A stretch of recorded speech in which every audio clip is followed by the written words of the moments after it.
Sir Renny Villanueva po. Ayan. Hello po, rinig po ako. Hello? Rinig ka, Renny. Germ Company sold 5,750,000 in accounts receivable for cash payment of 4,950,000. An allowance for bad debts of 500,000 had previously been established by the entity in relation to these accounts. To allow adjustments and possible customer returns, the factory withheld 10% of the cash proceeds. Okay, so question here is, how much is the loss from factoring? So sabi ko nga sa inyo kanina, your receivable could be a source of working capital. It may be pledging or assignment.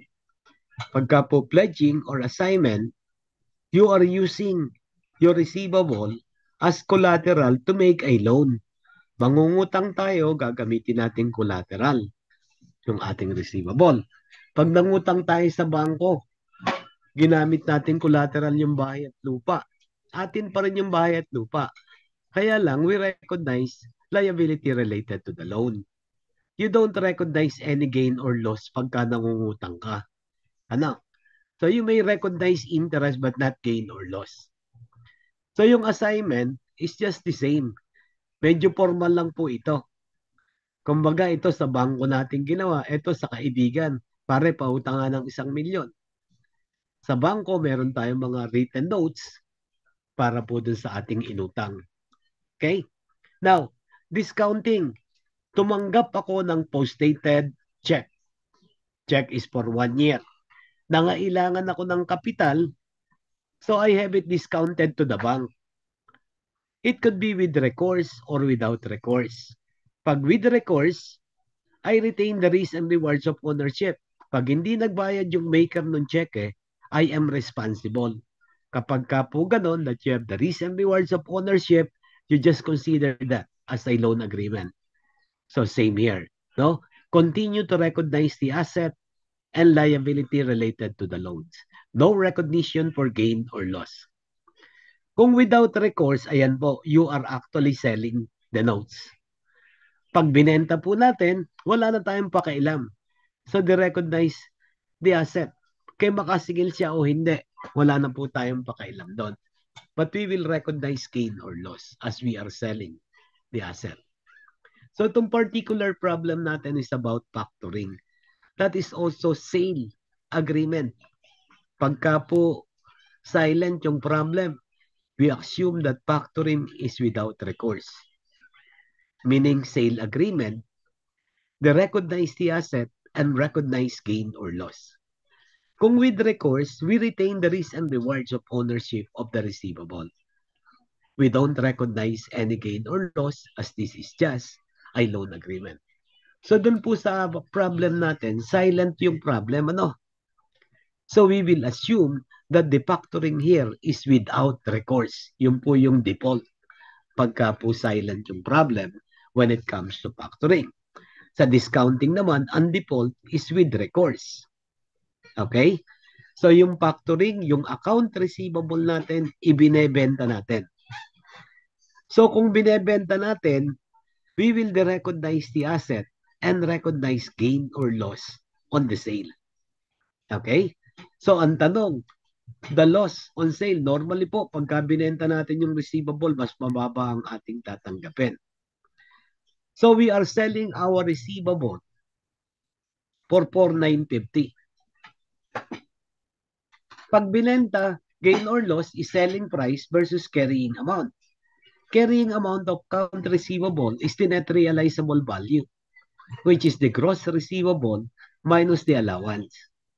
So in other words, yung pong ating AR, the gross amount of receivable is 5,750 and we're selling that for 4,950. Selling versus carrying amount. Carrying amount of the account receivable is the gross receivable of 5,750 minus the allowance. The allowance is 500. So in other words, the carrying amount, which is the net realizable value, is 5,250. And we are selling this for 950. So it looks like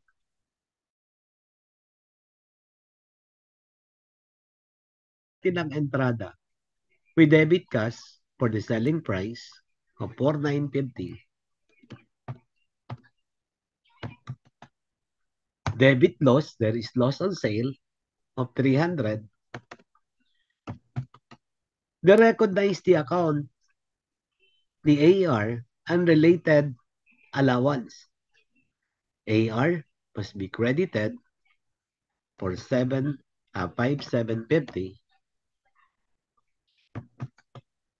And the allowance, since allowance has credit balance to the recognized, we will debit. Kapag ka po yung asset na ibenta o nawala na po, tatanggalin natin sa ledger kasi wala na po siya. Yung AR debit balance kaya po i-credit natin. Yung allowance credit balance kaya po naka-debit. To cancel para mawala na po yung account. Ano? So that is factoring of receivable. So again, factoring in this case is without recourse as the problem is silent.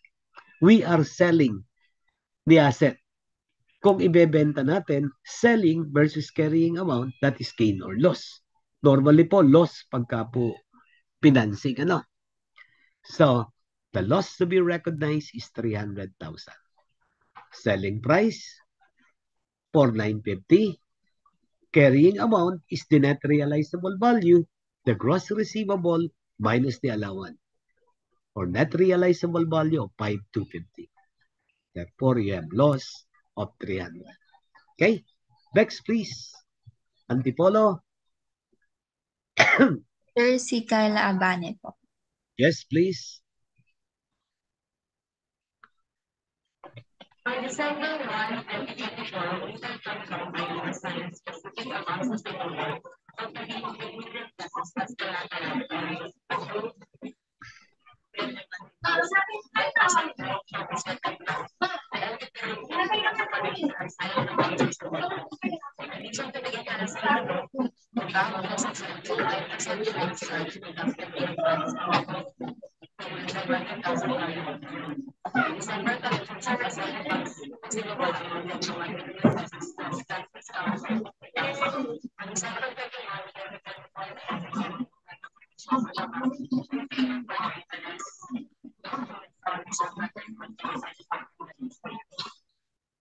Ayun. Parang mas malakas yung hindi mo yun nag-uusap. No? Okay. So, question here is gain or loss. Ano po ba yung nangyari? This is assignment of receivable. Ginamit natin yung account receivable as collateral to a loan. Anong sabi natin kanina? Kapag ka po assignment or pledging, you just use your receivable as collateral to obtain loan. Continue to recognize the asset. But you have to recognize, you don't recognize gain or loss. So kung ang tanong ay gain or loss, the answer will be 0. Wala po. Bakit? Because this is a loan agreement. So kailan lang tayo magkakaroon ng gain or loss? Pagka binenta. Kailan ba yung benta? Pagka po discounting without recourse and factoring without recourse. Else, it should be recognized as a loan agreement. Pagka naglo-loan, walang gain or loss. So the answer is 0. Okay? Next number please, Pampanga. Amiatiense po.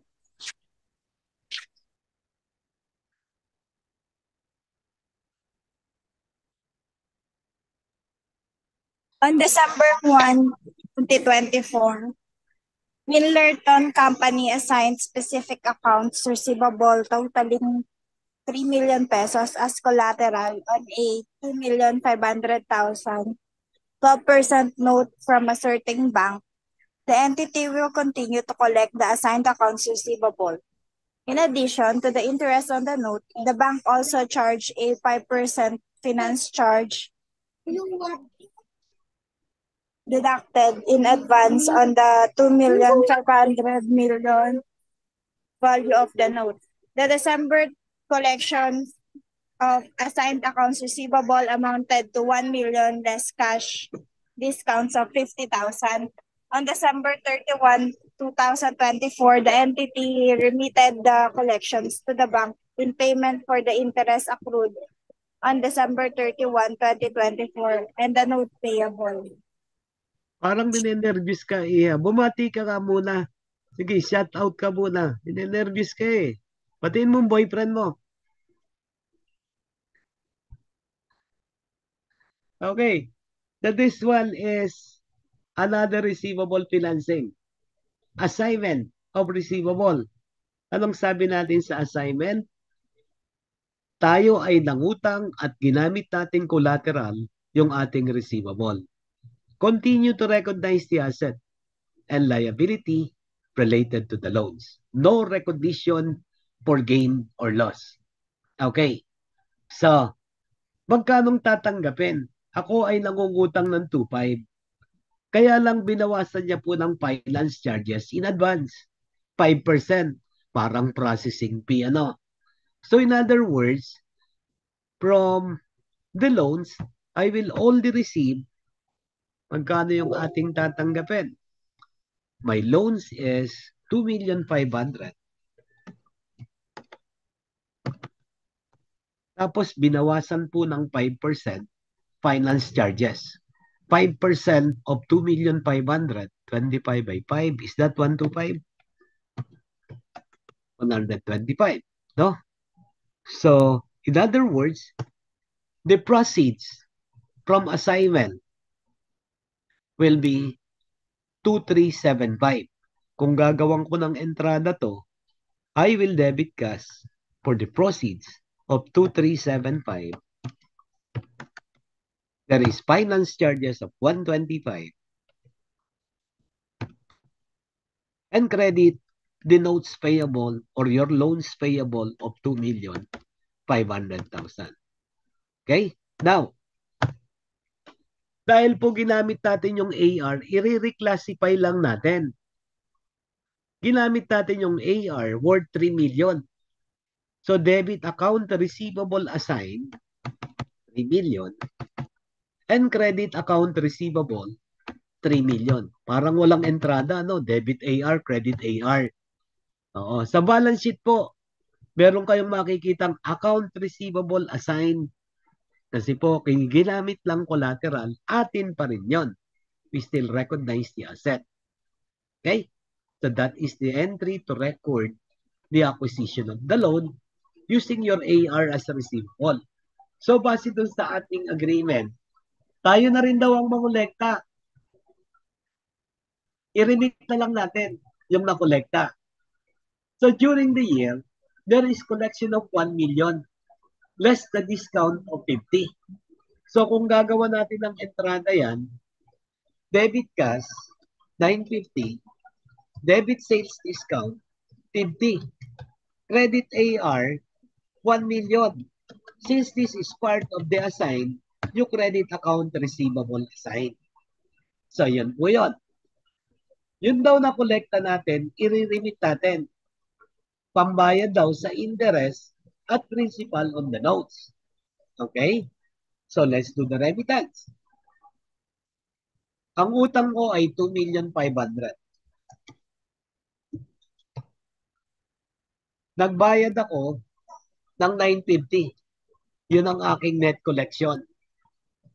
Of the 950, going to interest, nakita natin that the interest on the loan is 12%. Pagka po nakakita kayo ng interest rate, this one represents annual interest. Nagsimula lang ng December yan. So, bali isang buwan pa lang. December 1 to December 31. Isang buwan pa lang po siya. So, 2,500,000 by 12% by 1 month. Magkano po yung interest part? 25,000, sir.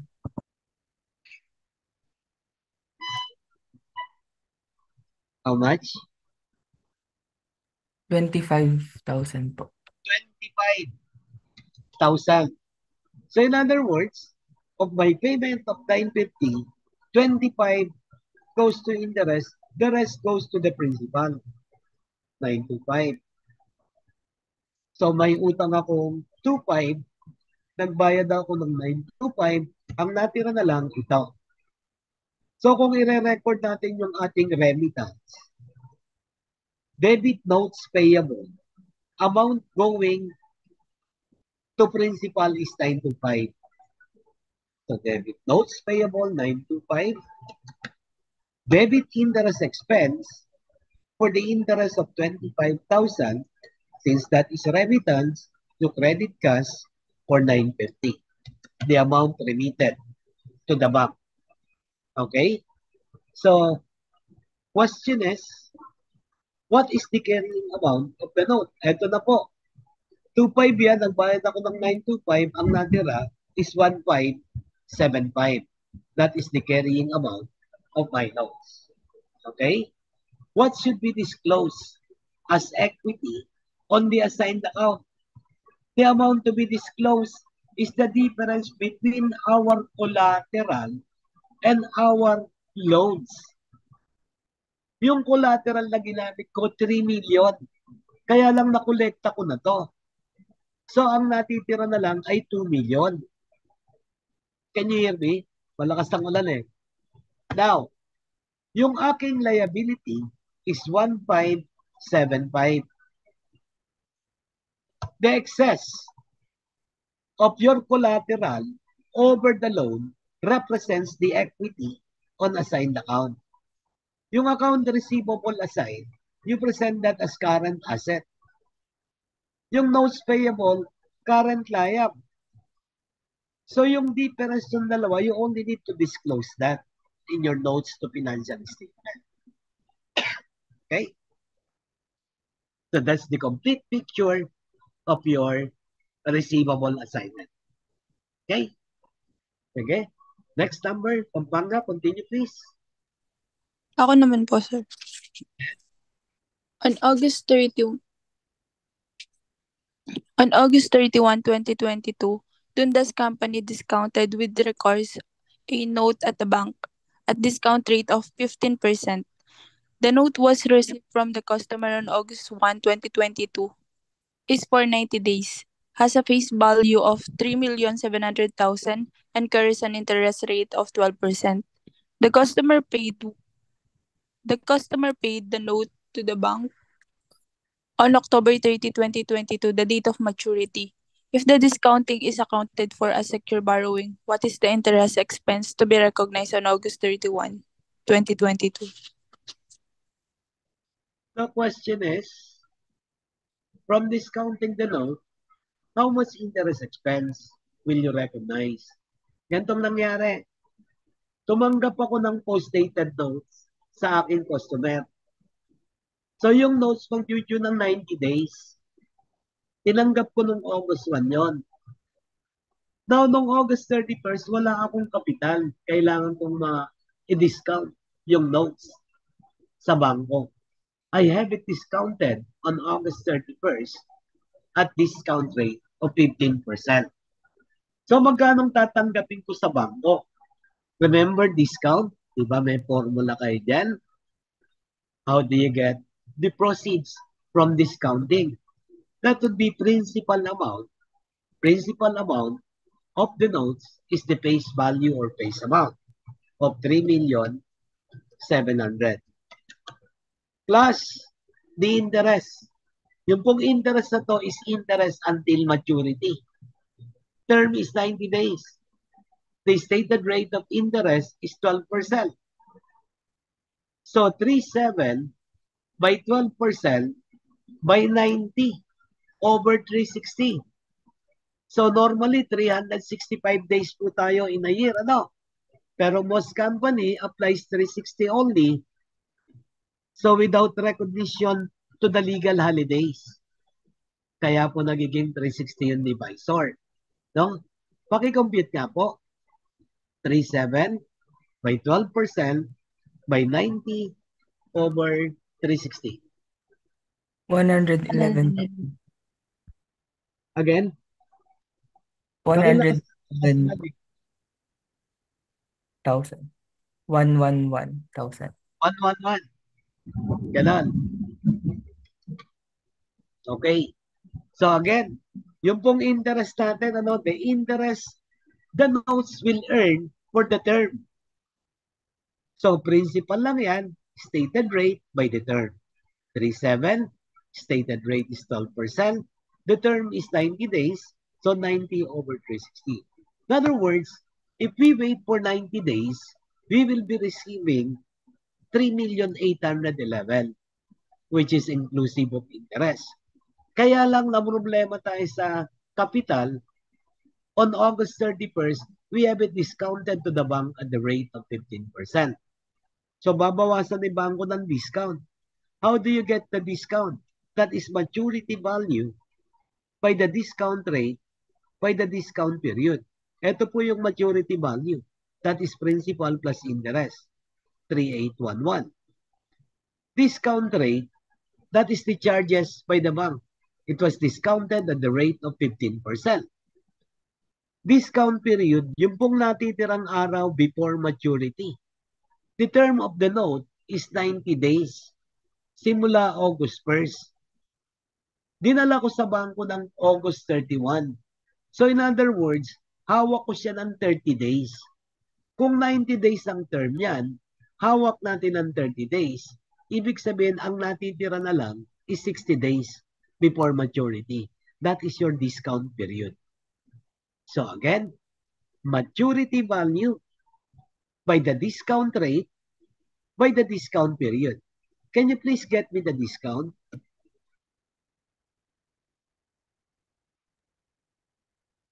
Calculate.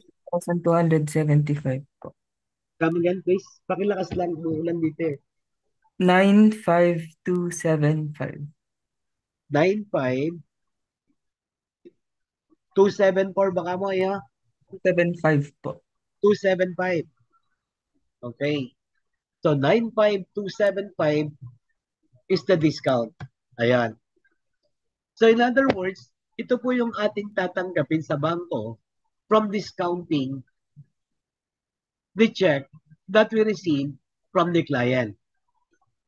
Okay? Now, ang tanong po dito, interest. Kasi po, borrowing lang daw ito. So in other words, the discounting is with recourse. Kasi po, secured borrowing. So in other words, in case of non-collection, we retain the risks and rewards of ownership. We will be responsible. Okay? So, yung pong proceeds that you receive is this. 3,715,725. Compare mo sa carrying amount ng notes. Kanina, carrying amount of AR, gross minus allowance. Pagka naman notes, carrying amount is the face amount plus accrued interest. Face amount is 37.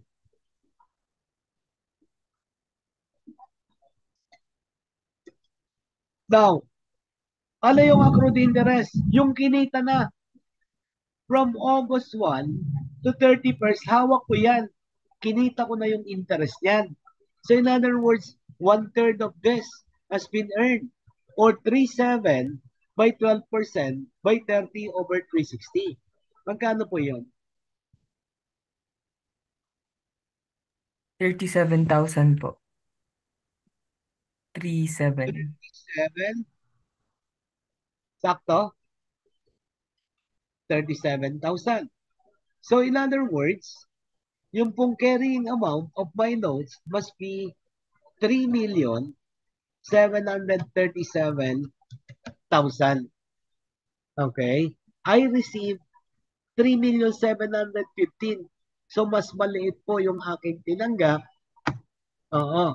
Kapag ka po yung discounting is with recourse or a loan agreement, the difference is called interest expense.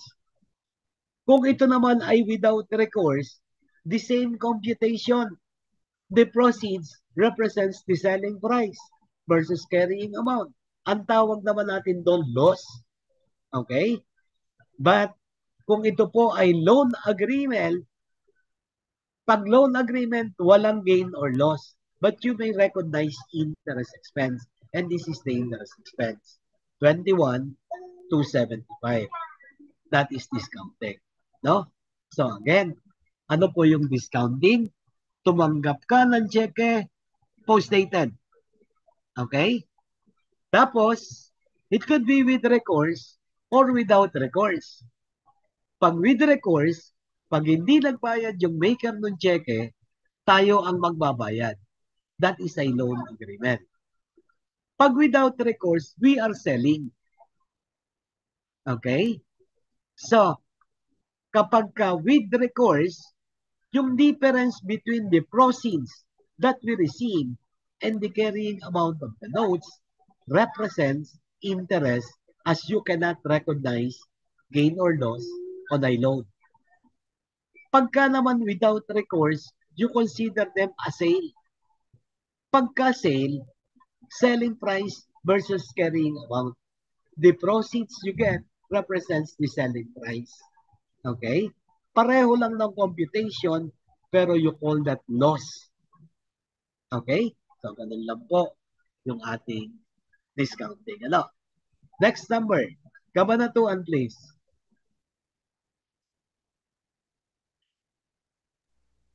Katrina T po.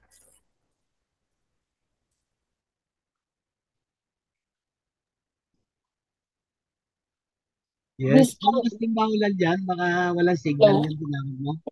Malakas ba ulan dyan? Hindi. Ito, super lakas eh. Tawag ka lang iba. Baka dahil umuulan, masama yung reception. Sir, narinig po ba? Yeah, klaro. So, on November 1, 2022, Brampton Company discounted with recourse at 10% a 1-year non-interest bearing 3 million note receivable maturing on January 31, 2023. The discounting of the note receivable is accounted for as a conditional sale with recognition of a contingent liability. What amount of contingent liability for this note must be disclosed in the financial statements for the year ended December 31, 2022. Okay. So what is contingent liability? These are possible liability. Ibig sabihin, 50-50 po yung chance na maging liability ito. Ano ba yun? Bakit nagkaganon? Tumanggap ako ng cheque sa aking customer. I-discount ko with recourse. Anong ibig sabihin? Pag hindi siya nagbayad, ako ang magbabayad sa bangko. Pag nagbayad siya, wala akong babayaran sa bangko. Kaya po 50-50 yung chance of happening.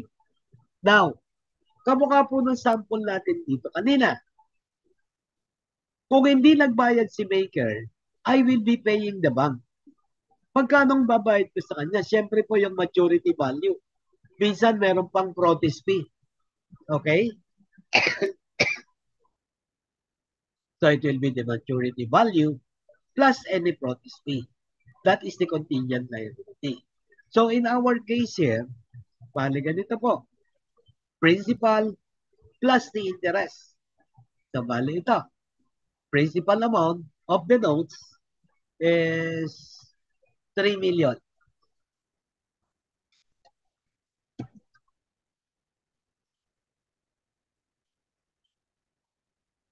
So this is 1 year non-interest bearing note.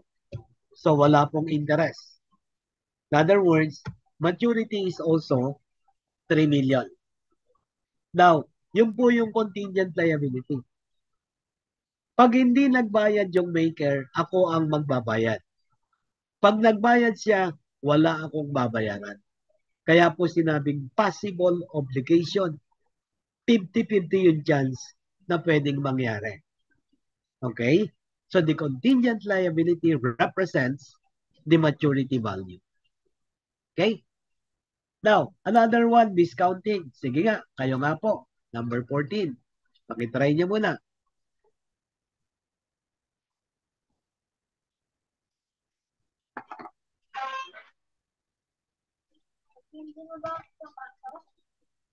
Okay. Please, Dad. Pwede, Dad.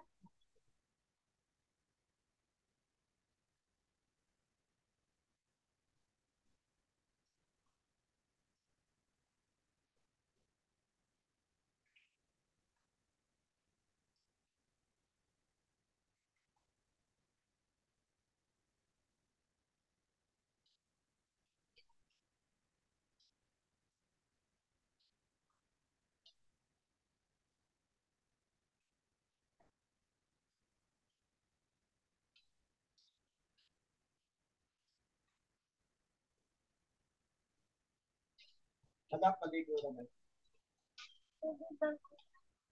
Pagka mo lang bababaya. Pwede. Pagkain mo. Sige na, go. You take a bath first.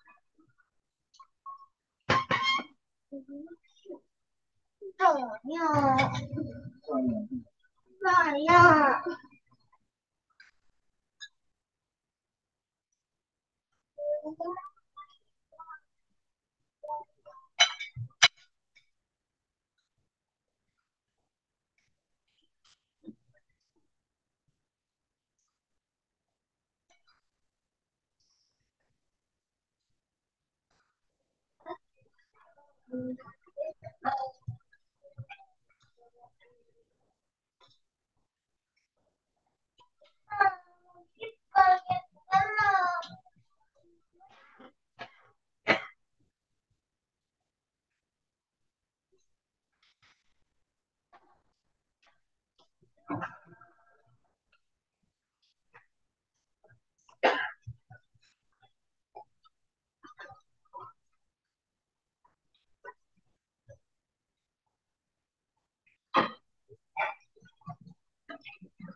Dati, pwede na.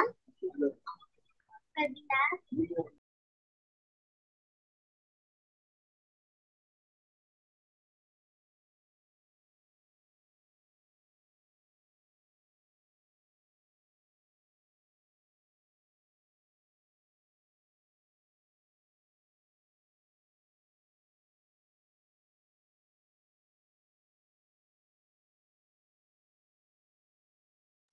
Pagkano po ang nakuha nyo?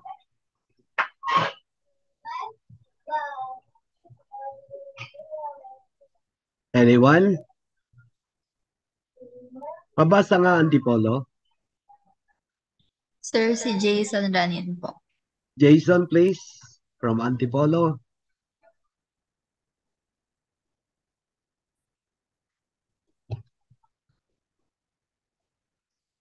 Wala si Jason. Rinig po. Yeah.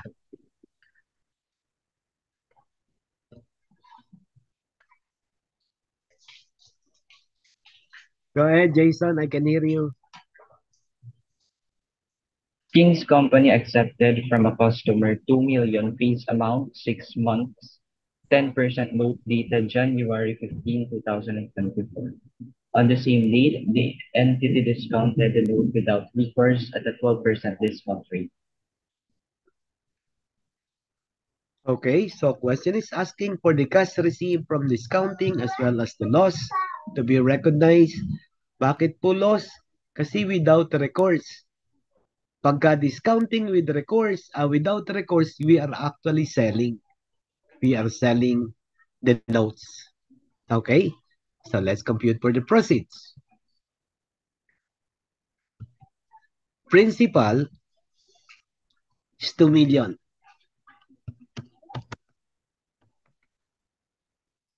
This is 6 months note that bears interest of 10%. So the interest here is the interest until maturity. Kung 6 months yan, 10% of 2 million by 6 over 12. So how much is 6 months interest? 100,000 po. 100,000. In other words, after 6 months, we will collect 2,100,000. Kaya lang, we have it discounted. Kailangan natin ng kapital. So, diniscount natin kay bangko without recourse or we are selling it without recourse. The discount rate is how many percent? 12%. So, maturity is this to 1. Discount rate, 12%. The term is 6 months. On the same date that we receive the note, we have it discounted right away. Kaya yung pong discount period, 6 months pa rin ang natira. Paki-compute daw. 126,000 po. 126. Ayan. So in other words, I will be receiving 1974 from the bank. Okay? Now, since this is without recourse, this is a sale transaction. So whatever you receive represents the selling price. Selling price is 1974. Okay? Selling price versus the carrying amount, which consists of the principal of 2 million and the accrued interest. Wala pong accrued interest because at the same date, I have it discounted. Kung hinawakan ko yan for few days or few months, there will be accrued interest. Dahil po, diniscount natin right away, wala pong accrued interest, so carrying amount is still 2 million. We dispose that for 1974. So meron tayong loss dito na 26. Kung gagawin natin yung entrada, you debit cash 1974. There is a loss on sale of 26,000. Since this is sale, they recognize the notes. 2 million. Ayan. So this is discounting without recourse. Okay? Hanap tayo pa.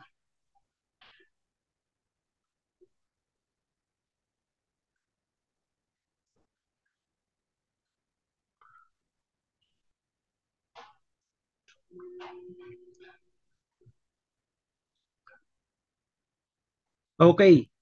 Paki-check nga po itong dalawa. 19 and 20. Pakigawa nyo muna. 3 minutes. 19 and 20.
Pampanga, makikibasa raw.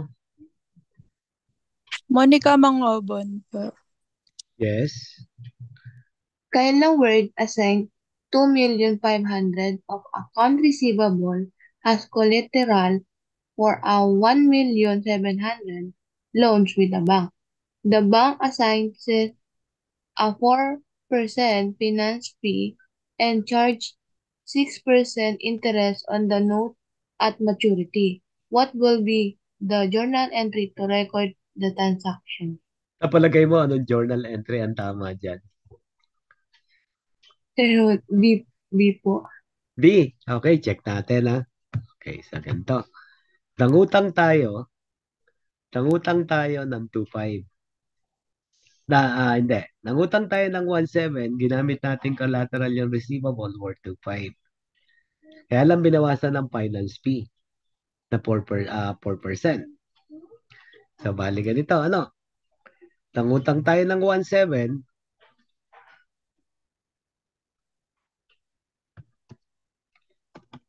binawasan po ng processing fee or finance charges na 4%. 4% of 1.7 is how much? 8,000 po. 28? 68 po. 68. 68,000. Okay? So in other words, ito lang ang akin tinanggap.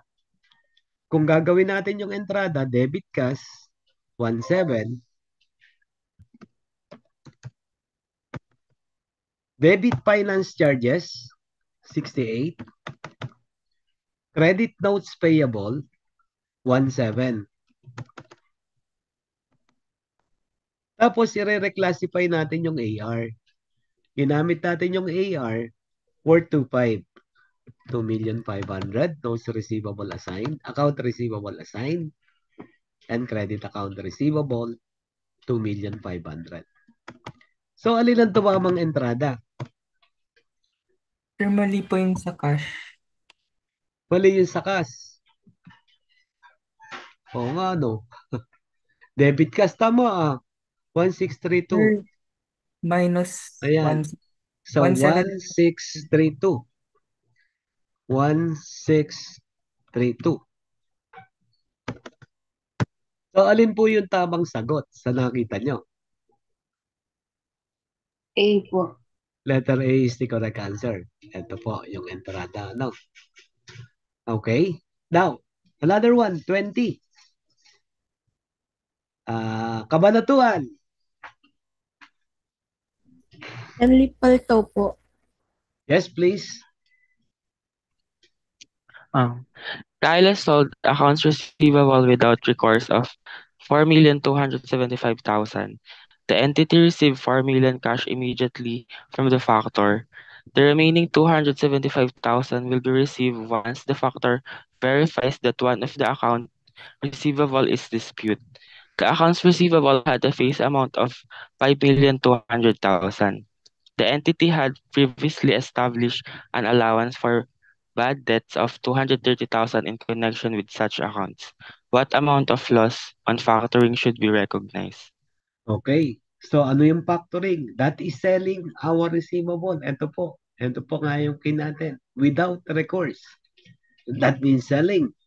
So, kung selling, selling price versus the carrying amount. The selling price is 4,275. Carrying amount for receivable is the gross amount minus any allowance. So, yung gross receivable that we dispose has face amount of 5,200,000. But there is an existing allowance related to this in the amount of 230. Yeah. We're selling the receivable for 4,275. 4,275. Carrying amount of this is only 4,970. 4,970. So, magkano yung nalugi sa atin? Lugi tayo ng 695. Okay? Sige nga, kung entrada ang tinatanong, anong entry natin dito? Ayan. Debit. Cash. Magkano itinanggap?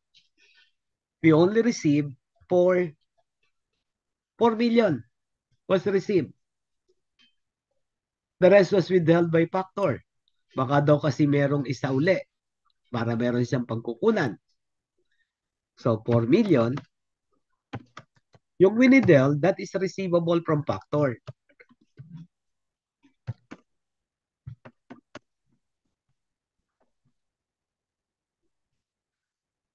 So, receivable from factor there is 275. Now, there is loss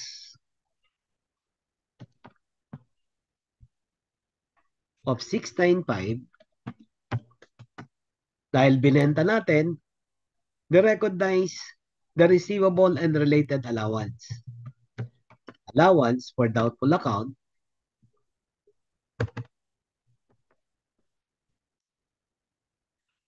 that is 230. Recognize the AR 52. So this is your entry to record the factoring of your receivable. So the question is just asking for the loss. The loss on factoring must be 695. Okay? So ganun lang po yung ating receivable financing. Pag sinabing receivable financing, ginamit mo si receivable para ikaw ay magkaroon ng loans. Okay? So, using receivable as a source of working capital. Okay, ano pa yung hindi natin nakukuha dito? Eto. The loans receivable.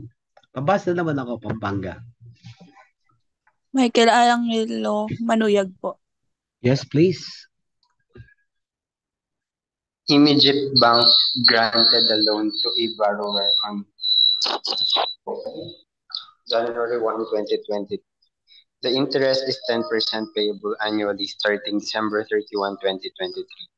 The loan matures in 4 years on December 31, 2026. Principal amount, 4 million. Direct origination cost incurred, 100,000. Indirect origination cost 60. After considering the direct origination fee and origination fee charge, the effective rate on the loan is 12%. What is the carrying amount of the loan receivable on January 1, 2023? Okay, yung pong ating loans receivable, para lang po yung notes receivable. In the case of yung ating tawag dito, financing institution, yung pong loans, pagka nagpautang sila, ang tawag nila loans receivable. Normally, kapag ka po loans, mga long term yan. So just like the notes, kung long term po, stated rate is 10%, effective rate is different. Long term, interest bearing, where effective rate is higher than the stated rate, we present this at present value. The present value actually is the actual cash outlay. Kung magkano po yung lumabas. After that, amortized cost tayo. So parehong-pareho po ng notes. Okay? So in other words, initial valuation is the cash outflow. Pag wala ito, present value. Magkano yung lalabas na pera sa bangko? Nangungutang siya ng 4 million.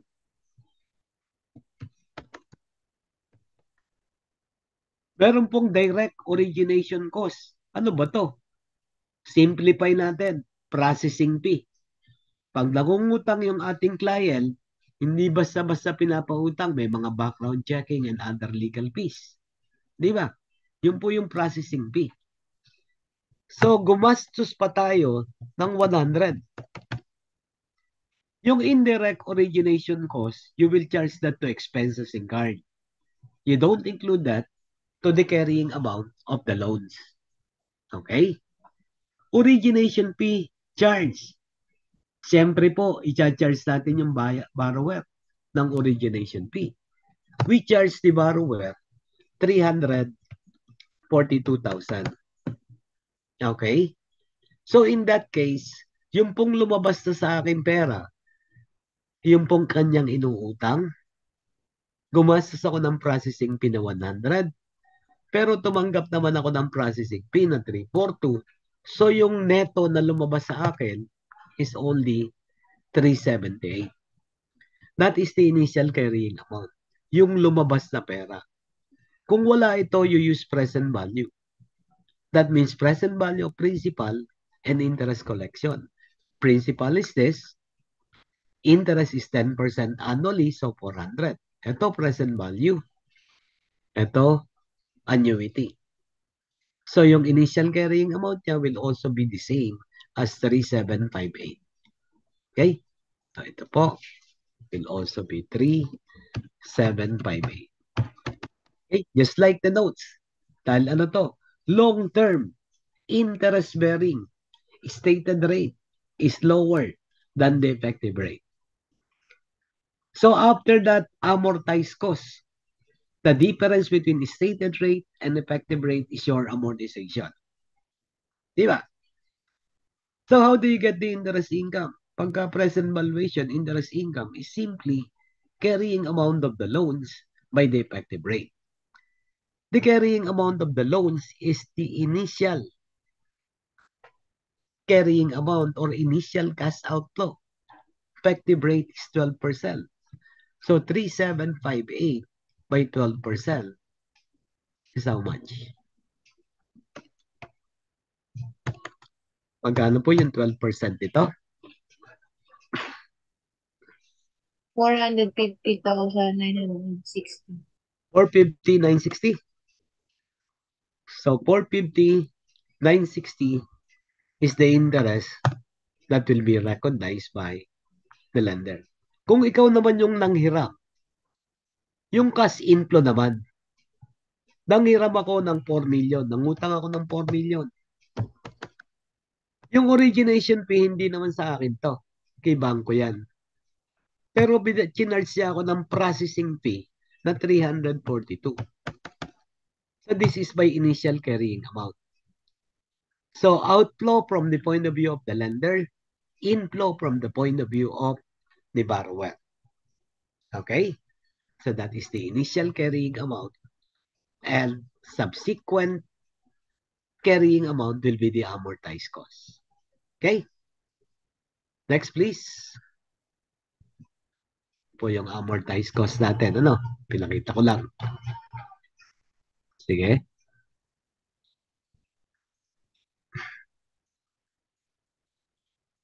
$16, please.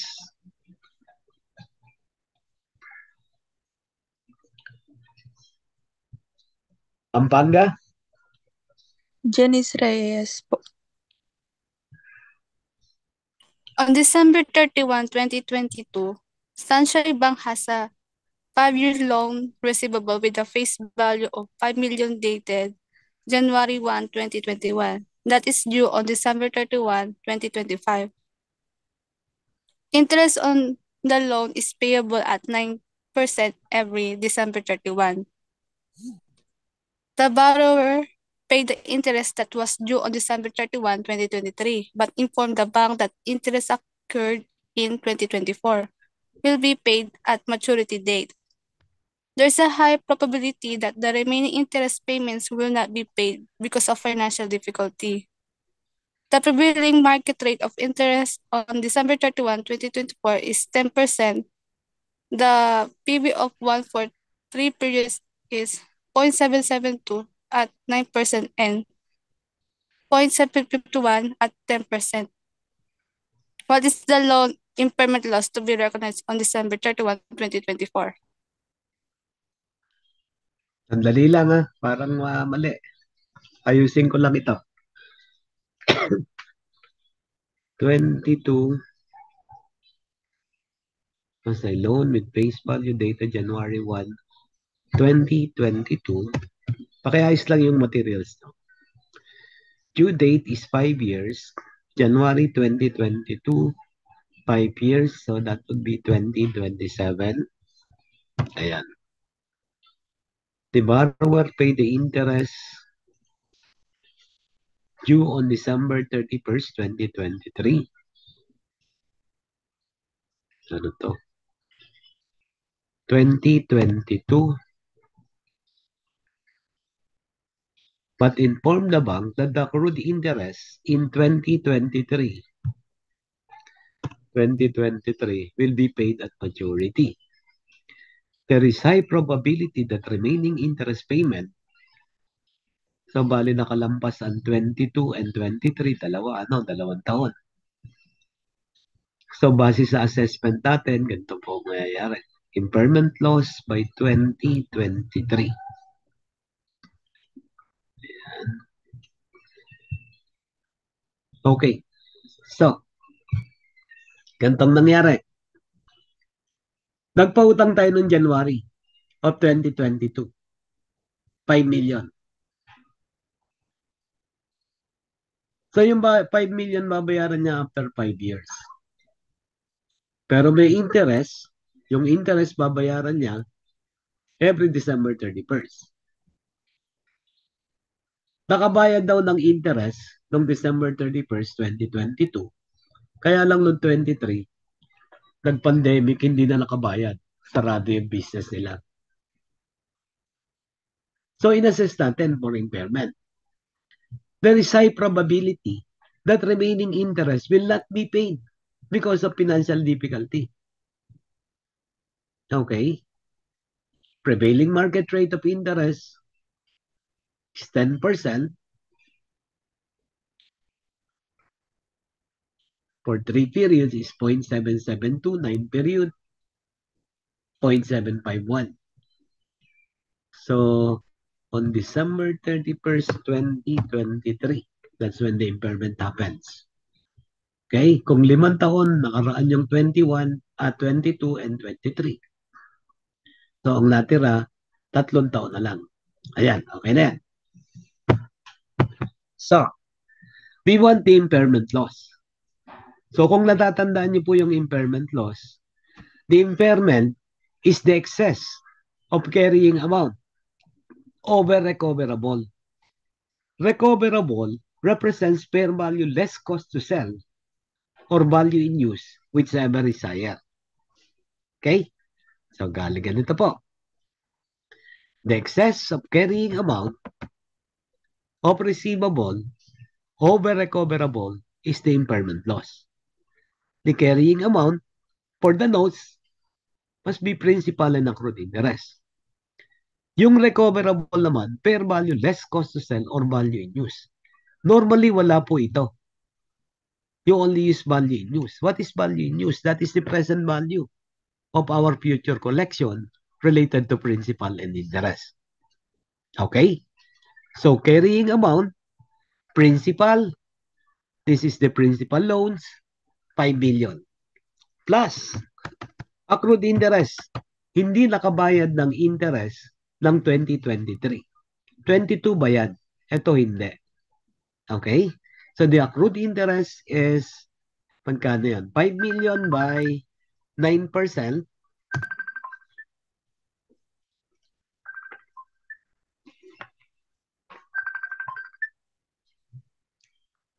Yes, test. Excuse me. Yes, test. Sige. Mabilis lang tayo.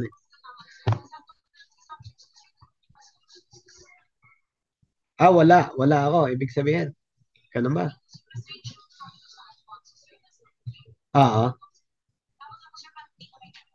Intermediate 2.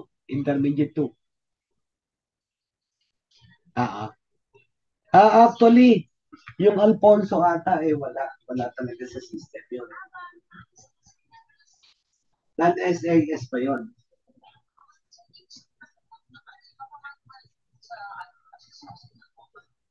Ay, papamanual pagka nasa pa.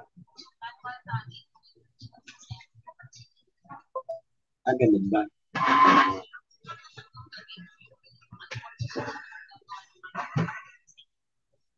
Ganun ba? Okay. So, Wednesday test ha? Wednesday ha? Pintagig ha? Oh. Oh. Well, oo ng Wednesday, please. Ha? Okay. Thank you, Tess. Thank you. Okay, bye-bye. Okay, so again, the accrued interest was B5 by 9%. 450 ba yan? 45 eh. 450, tama. So, carrying amount of the receivable is the principal plus accrued interest. Yung recoverable naman is value in use. Wala ito pagka po receivable. Value in use is the present value of future collection to principal and interest using the old rate as effective rate. The old rate is 9%. Remaining period is 3 period. 3 years. Ano? Yung principal daw, makolekta natin after 3 years. Yung interest naman, yun na lang accrued interest ang mababayaran, pero maturity date pa rin. So, ibig sabihin, after 3 years, isang bayad din lang. Remaining interest for 2023, 24, 25, and 26, hindi na siya mabayaran. Ano? So, bali ganun po ang nangyari dito. So, magkano po ito? Compute? 3,860,000. 850? 60 po. This one?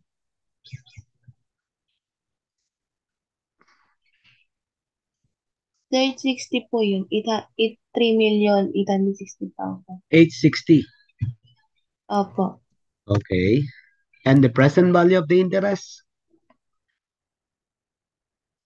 347,400. 347,400. So in other words, yung present value po ng ating future collection is the summation of these two. Pagkano yan?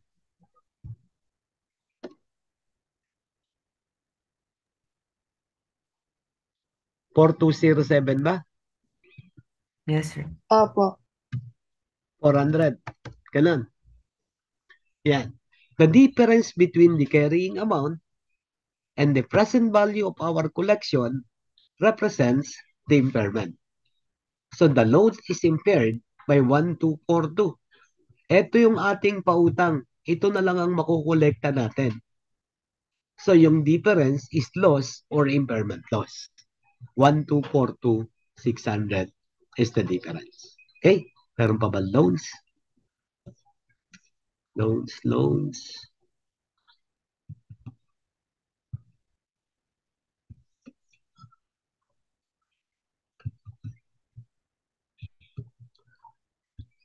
Wala na kayo nakita loans dyan? Eto. 22. Makikibasa raw ako. Kabanatuan. Lemelin Saladino po. Yes, please.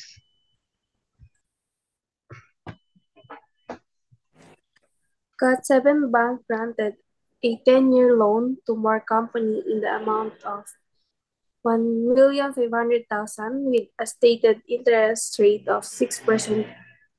Payments are due monthly and are computed to be 16,650. Got7 Bank incurred 40,000 of direct loan origination costs and 20,000 of indirect loan origination costs. In addition, Got7 Bank charged More Company a 4 point of non-refundable loan origination fee. Okay, so asking for the carrying amount from the point of view of the lender and the borrower. Sa lender, yung lumabas na pera. Nangungutang siya ng 1.5. Gumastos tayo ng processing fee. The processing fee is 40. Oops.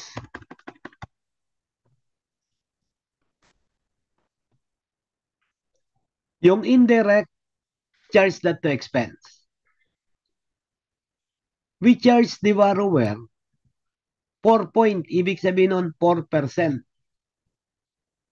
4% of the loans, 15 times 4, 60,000 ba yun? Is that 60? 1,500,000 times 4%? Yes. Tama ba yun? Opo, sir. Tama po.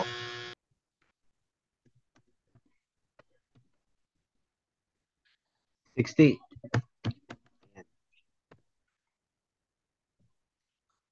So this one is 60. So in other words, the carrying amount from the point of view of the lender must be 1,480.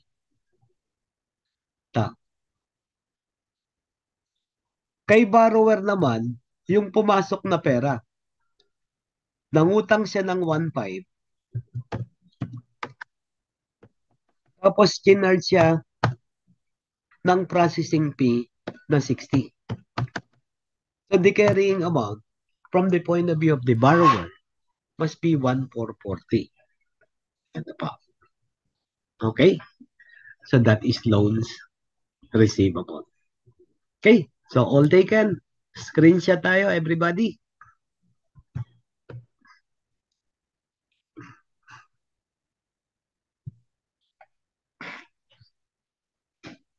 Problem 1.